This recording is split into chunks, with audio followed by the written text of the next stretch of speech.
Okay, you guys, so we are going to be talking about lifting accessories. So some of you guys have been using wrist straps, I've seen straps, I've seen lifting belts, knee sleeves, elbow sleeves, there's a bunch of them out there.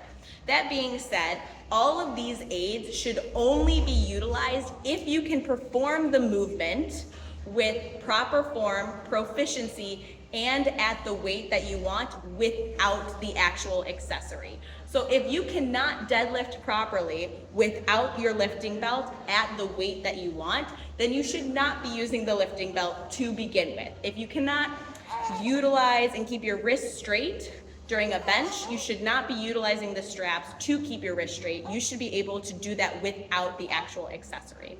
So all of those accessories we see people use. Today we're talking about the lifting belt because it's the one that I see the most people screw up, the most people utilize and not utilize effectively, and it's the one that can often cause injury and improper form because of the insecurity that you think that your back is fine when in reality you don't actually have the proper core engagement and strength to do it without the belt. So we have this beautiful lifting belt with this beautiful model here.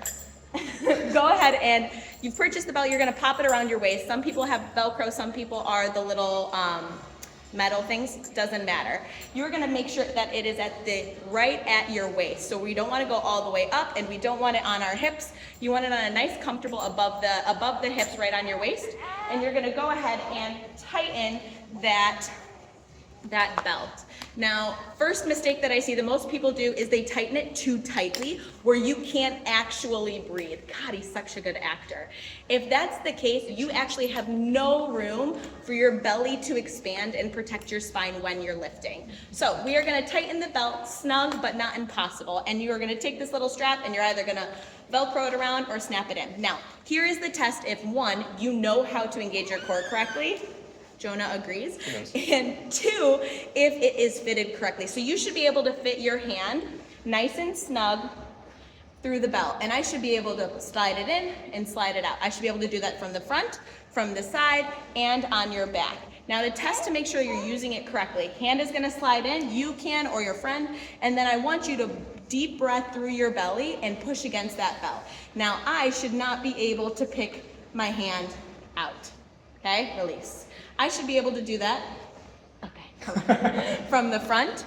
I should be able to do that same thing, slide it in, deep breath, can't release, and I should be able to do the same thing to the back, not directly on the spine, but on either side. Now, if at any point you cannot fully engage your breath and push against that belt 360 degrees around your stomach, and maintain that throughout the entirety of your lift, sorry buddy, then the belt is no good to you. It is probably offering a false sense of security, which will often lead to injury afterwards. So that being said, Iron Hour is coming up. If you are lifting heavy in Iron Hour and you would like to utilize the belt and see if it's something that you can use proficiently for your lifts, give it a try. However, it should never be used as a Band-Aid and you should be able to perform those lifts at the weight that you want without the belt first. Deuces, you guys.